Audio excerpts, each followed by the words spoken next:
vine-covered hills near Palestine is one of the best-kept secrets in East Texas. The Columbia Scientific Balloon Facility is a renowned balloon launch site involved in world-class scientific research.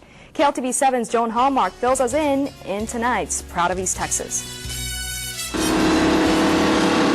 This massive 100,000-pound machine, nicknamed Tiny Tim, is a launch vehicle that can launch balloons as big as the Houston Astrodome.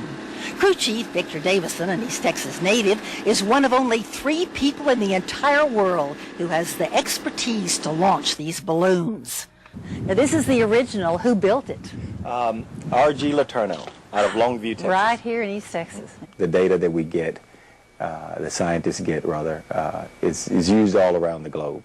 Davison has worked here at the Columbia Scientific Balloon Facility 24 years. He was right out of the Air Force looking for a job when he heard about the facility. I remember one of the things they told me in my exit briefing was to make sure I went up.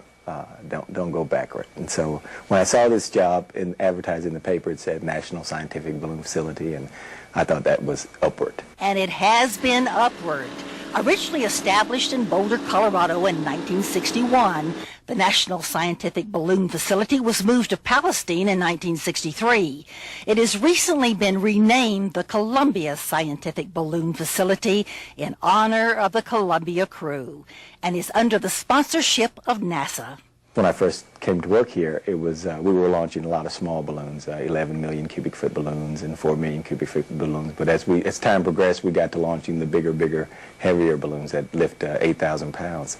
Now, Palestine is the staging area for balloon launches throughout the world, including Antarctica.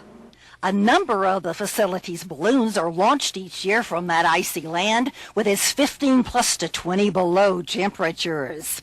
Ironically, it was Antarctica that first drew Tylerite Chris Field to his job as a payload engineer in satellite communications.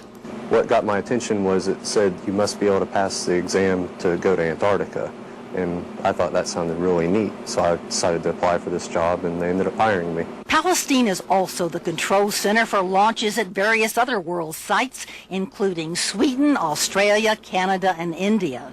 We control the payload from here. We do all the commanding from here, and we get all the data from here and pass that on to the scientists. The balloons, made of material as thin as trash bags but bigger than football fields, are inflated with helium and launched on journeys to the edge of space.